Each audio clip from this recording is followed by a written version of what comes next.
And with that, we have Representative Hassan with House File 320.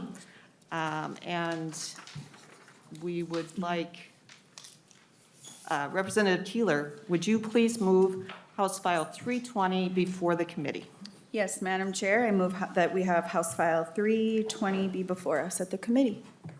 And just in terms of the path, after we hear it, it will also be heard in Education Finance. But right now, it's before us on the committee. So Representative Hassan, would you please identify yourself and proceed with your testimony? Thank you, Madam Chair and members of the committee. My name is Hoden Hassan. I represent District 62B. It's an honor to be here. The last 2 years, I've been on that side of the committee, so it feels a little weird sitting here and presenting. Madam Chair and members, I'm pleased for the third year in a row to be the lead author on House File 320, known as the Increased Teachers of Color Act. Minnesota ranks the worst in the nation with disparities in education, and we need to be bold and unapologetic about reducing disparities for our students who are Black, Indigenous, and people of color. This bill is important to me and many others because of the following. As we all know, representation matters, and our youth and families are yearning for a more representative teaching workforce. Research is clear that all students benefit from teachers of color and Indigenous teachers. The proposed policies are essential to closing the persistent and unacceptable opportunity and achievement gaps, and the policy provisions in this bill are crucial to ensuring a strong return on state investment. The vast majority of this year's bill language is from the 2021 and 2022 Increased Teachers of Color Act, which were heard in this committee and adopted in Education Omnibus Bill in the last 2 sessions. It's important to note that this bill has been around for a decade or more, and it's the work of community leaders, advocates, teachers, parents, and students. The proposed policies in this bill also have been vetted and supported by more than 50 organizations and education leaders over the years, as well as the nonpartisan coalition to increase teachers of color and American Indian teachers in Minnesota. These policies promote systemic change. We need the systemic change we need, along with increased investment, in order to significantly and steadily increase the percentage of BIPOC teachers. Key policy proposals include establishing an official state goal for an annual increase to the percentage of BIPOC teachers so that by 2040, our teaching workforce reflects our students. Strengthening the world's best workforce, an achievement and integration program statute requiring district strategic plans to address various opportunity gaps. Strengthening various grant programs, including the Collaborative Urban and Greater Minnesota Educators of Color (CUCMAC) grant program to meet the recommendation of Office of Legislative Auditor in 2021. Removing barriers of licensure exams that don't predict effective teaching and have contributed to the overall teacher shortage in the state by keeping thousands of effective teacher candidates of all races out of the classroom over the years. Prohibiting discrimination against teachers for teaching about people from protected classes. Prohibiting American Indian school mascots and affirming the right for American Indian students to wear tribal regalia at graduation ceremonies. Requiring principals to be evaluated for cultural responsive leadership. Requiring school districts to report to the state their numbers of teacher hires and terminations by race and ethnicity. This good idea in Section 12 and 15 was actually first proposed by Minority Leader Damath last year, and is the one difference in this bill compared to last year's bill. I'm excited that today we'll be centering the voices of BIPOC teachers and youth with special testifiers both here and remotely. I hope their calls for change will persuade you to join me in signing onto this historic and transformative bill.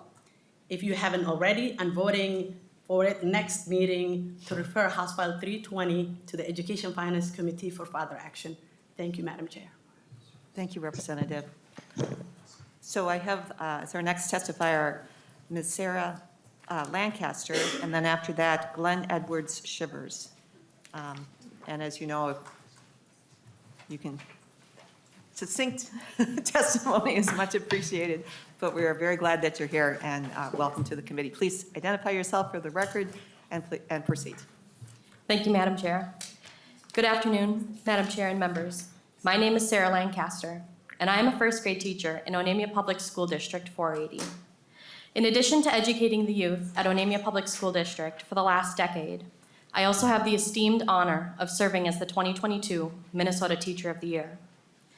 The critical need to increase the population of Black, Indigenous, people of color, or BIPOC teachers is an issue that resonates with me very strongly, being the only licensed teacher of color in my entire school district.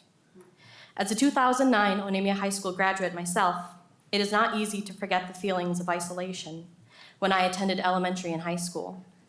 The magnitude of silence in not having one single teacher that I could identify or connect with as a person of color often felt like it was only heard by my ears alone.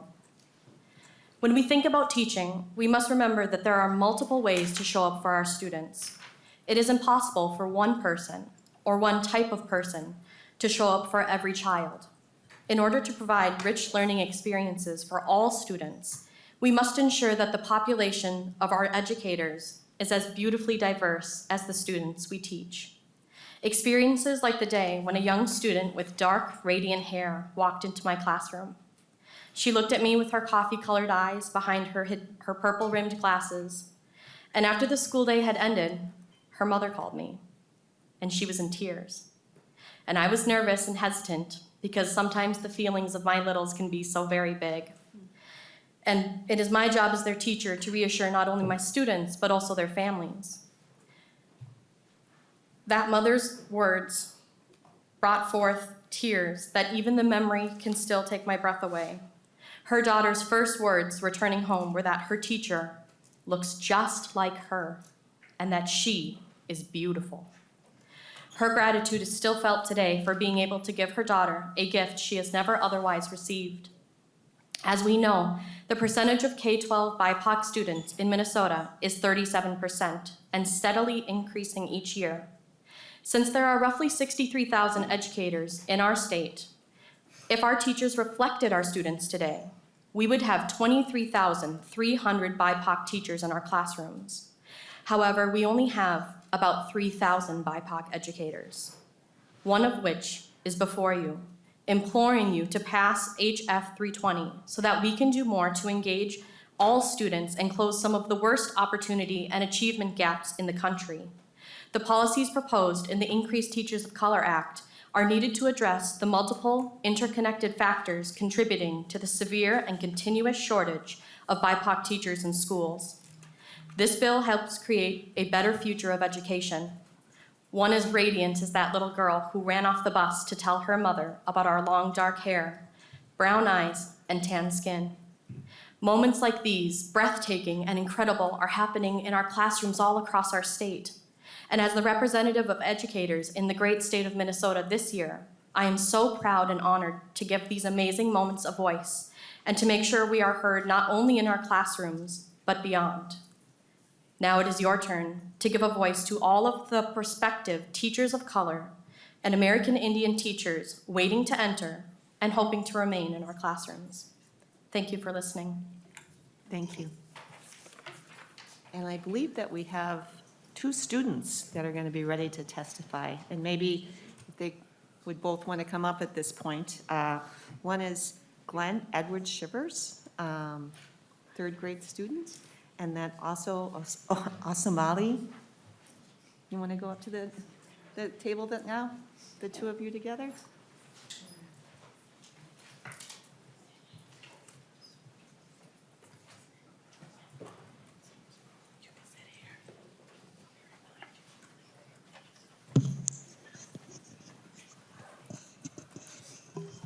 All right, get yourself adjusted.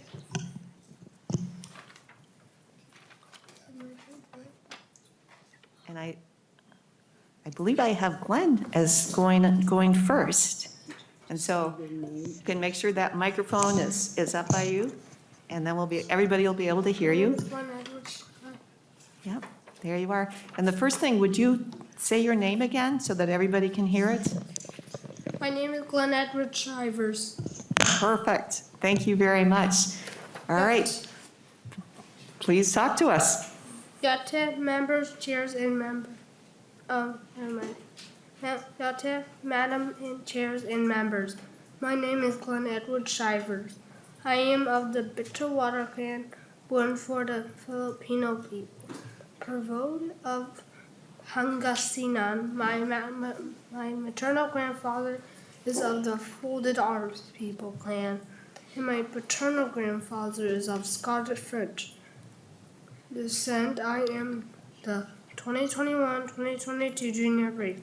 I am 8 years old and a third grade student at Onamia Elementary.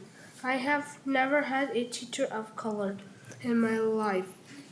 Family is most important, and when I look around at my family, I see myself and where I came from. I also realize that school is important. It is hard when my friends and I feel like our teacher do not look, think, do not look, think, or feel the same way we do. I believe all kids should feel like their school is a family. This is why it is important to have more teachers of color in our school so everyone can feel like their school is a place they can call home. Thank you very much. Very well done. All right. Asamali. And lean into that microphone so that we can hear you. Okay. Madam Chair and members, my name is Asmali Obishakan. I'm a fourth grader at Riverview Elementary School. I'm here to ask that you please increase teachers of color in our school. Let's say there is a new kid in class, and he is black. He may not feel comfortable because he has just moved. He may also not feel comfortable with his new teacher and classmates because they don't look like him. That's how I felt sometimes at my old school in rural Minnesota, where there's not very many people who look like me or have some things in common with my culture. Last year, at my old school, I was sitting with my friend on the bus. All of a sudden, I feel someone poking me on my head. I said, "Please stop." She popped up. It was a preschooler, and she was like, "Oh, you're black. You're poor and you don't even look nice. You look like poo. You don't have any food or water." And I'm like, "That's not true. We do have food, shelter, and water." She said, "That's not true. You're lying because you just want to be like me." She wouldn't leave us alone, so I told the bus driver, and he said, "Okay, I'll talk to her," but he never did. When I told my bus driver, who was white, they didn't know what to do because he has never experienced like this. My teacher and principal congratulated me for speaking up. This really disturbed me. But when I told my dad, he could relate to what happened because he was bullied due to racism. A similar incident happened at my new school where a friend was being excluded because of her race. The teachers handled it right away and had us meet with the school counselors so they can help us out with our feelings. At my new school, they know how to handle difficult situations because there are more teachers of color. Please pass the Teachers of Color Act so more students can feel happy in their school. Thank you. Thank you. That was just perfect. Thank both of you so much for being with us today. We really appreciated hearing your testimony. Thank you. And now we will turn to our next testifiers, Siddharth Kazula would be next, and on deck is Marcera Dunbar. If you can identify yourself for the records and proceed with your testimony. My name is Siddharth Gazula, and I'm a senior at Wayzata High School. Thank you to the Madam Chair and members of the committee for providing with this opportunity to testify in support of HF320. In addition to as a senior at Wayzata High School, I also serve as Congressional District 3's representative on the Minnesota Youth Council, and am representing Minnesota as one of the delegates at the United States Senate Youth Program.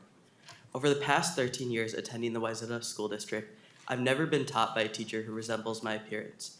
While this lack of representation produces a wide range of issues, including discouraging BIPOC students like myself from pursuing a career in education during the nation's worst teacher shortage, I'm here today to specifically address this issue's effect on receiving a well-rounded education, highlighting the true diversity of human experience, especially in ethnic studies. From endless analyses of George Washington's farewell address to detailed debates on Jackie Kennedy's impact on 60s fashion, my American historical education emphasizes the stories of a select few. We're taught to trace the trajectory of our own paths from the experiences and expertise of few notable figures. Although there's undeniable value in learning from American realpolitik, we lose the diversity, cultural nuances, and unique stories that make up our shared history. Last year, my school was just one of 50 schools across the entire nation to participate in the College Board's exclusive Advanced Placement, or AP African American Studies pilot. This means that my school provides feedback and tests the AP African American Studies curriculum before the class is implemented on a more widespread scale across the nation. As someone interested in pursuing a degree in history and social studies, I was thrilled when I received this exciting opportunity to gain exposure to some of history's most marginalized perspectives. However, the teacher my school decided to hire for this inaugural class was white. On the first day of class, rather than delving into the true history of ancient Africa in Unit 1, my teacher explained why she should not be leading this class. Although I greatly enjoy the contents of this class and learning about these invaluable perspectives from my amazing teacher, if Minnesota's largest public high school of nearly 3,800 students is unable to provide the perspective from an African American teacher to teach a class concerning African American studies, then just imagine the prevalence of this issue across schools within the Twin Cities area in greater Minnesota. Bypassing HF320, students like myself can gain valuable exposure and learn ethnic studies from underrepresented teachers who provide invaluable perspectives on crucial social issues. It is vital to provide these perspectives of teachers of color in classroom instruction, which is why HF320 should be passed. Thank you for your time. Thank you. Thank you for your testimony. Next up, we have Masara Dunba, who I believe is also in person right now. And then after that, we'll be returning to remote testimony, and Mariah Venezuela would be the first on our Zoom. And maybe we'll go to the Zoom testimony now.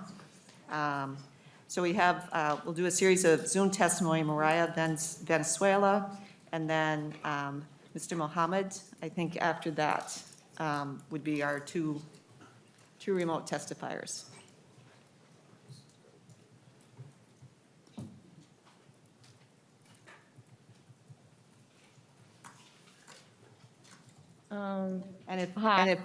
If you can hear us, please identify yourself I for can the hear you. record. Can you guys hear me? Yes, we can. And if you would identify yourself and then proceed with your Hello, can testimony. you guys hear me? Yes. Yes. Oh, okay, Yes. thank you. Good afternoon, Madam Chair and members. My name is Mariah Valenzuela, and I'm a senior at South High, and I will be attending Carleton College this fall as a Questbridge Scholar. My long-term career goal is to reform curriculum, and before I reach that step, I'm aspiring to be a math or ethnic studies teacher to get firsthand experience in the classroom. My education pathway, Grow Your Own classes, I took during my junior and senior year were the only years I got educated on my Native American heritage and my peers' cultural backgrounds from a BIPOC teacher. As a future educator, I find this unacceptable. I think we should have more opportunities for students to be taught their cultural identity and in their general classroom and curriculum. I feel passionate about this. I have been advocating on the district and community level because students of color have internalized the racism that's been pervasive in their education, thinking they aren't as smart or that we second guess our answers. It's been harder to build and maintain relationships with my white teachers because of these types of experiences in my other classes. I am Native American, and the start of being Indigenous in education was to strip away our culture, language, and identity.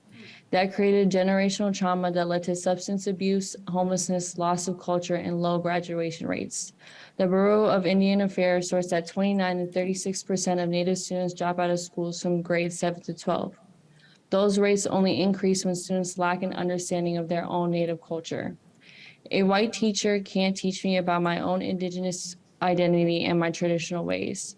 It's created such a long-term effect that many Indigenous people reject the notion of the institution of education. The Increased Teachers of Color Act will not only benefit BIPOC students, but BIPOC educators as well. It will allow relationships to form, and it informs us of the identities lost. This act will address institutional racism as it impacts Native Americans and other students of color and allow for ethnic study courses to be offered throughout the state. Thank you. I appreciate you guys for listening. We appreciate you. Thank you for your testimony. Next up, Mr. Mohammed, I believe, are you there?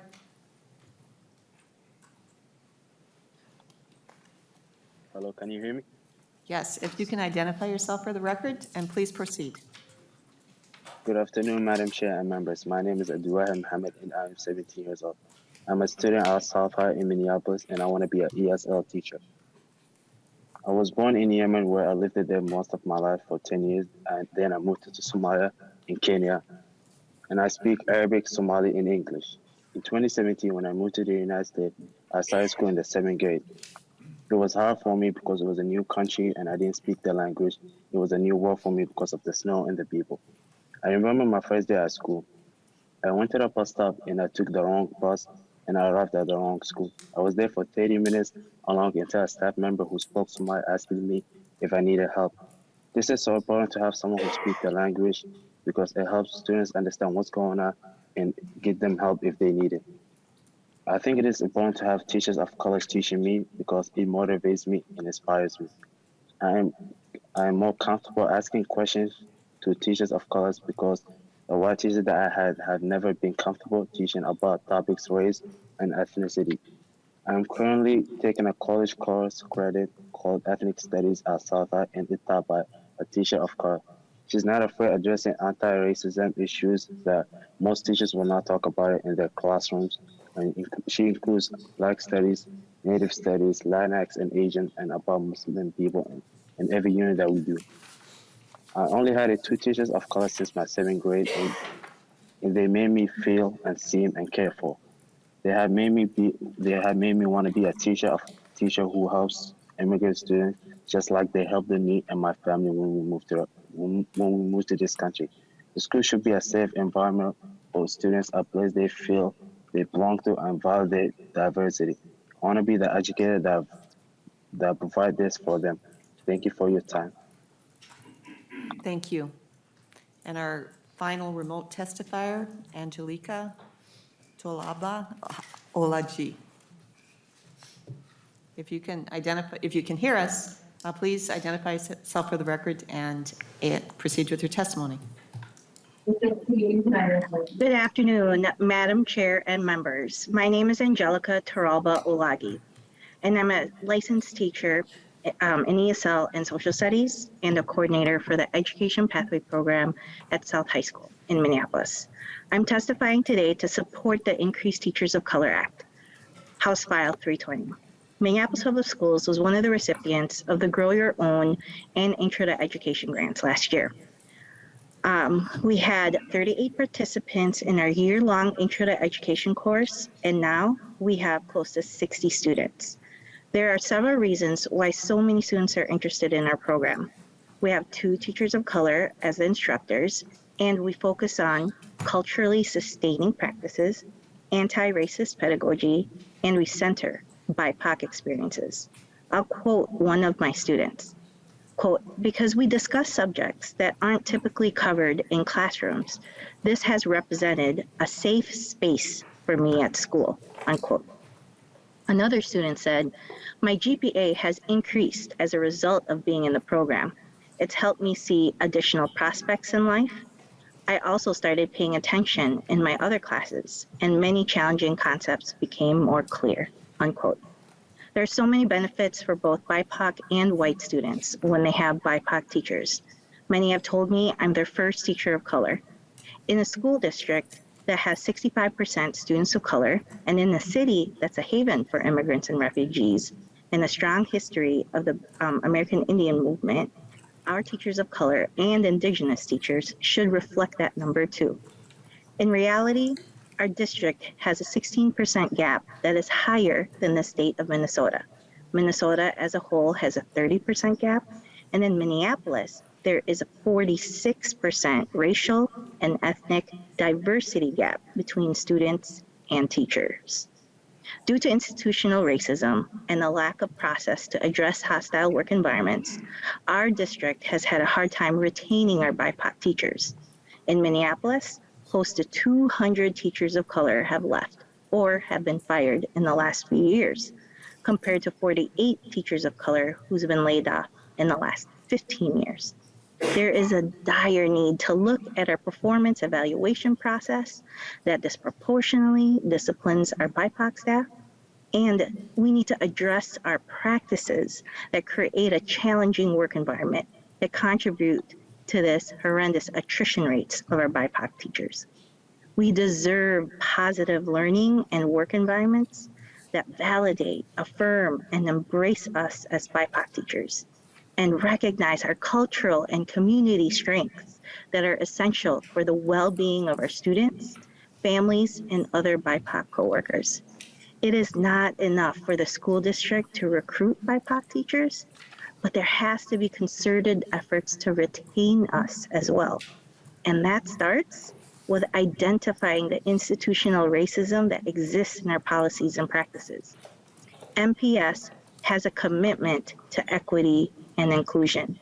Passing this act will help them put meaningful action in the strategic plan that they speak so much of. I wholeheartedly support House File 320. Thank you so much for your time. Thank you. Thank you for your testimony. Those are the testifiers that were part of our presentation in the bill.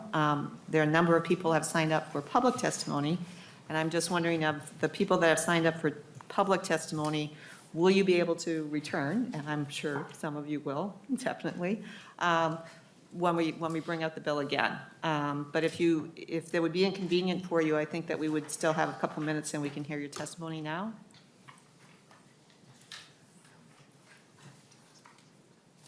Okay, go for it.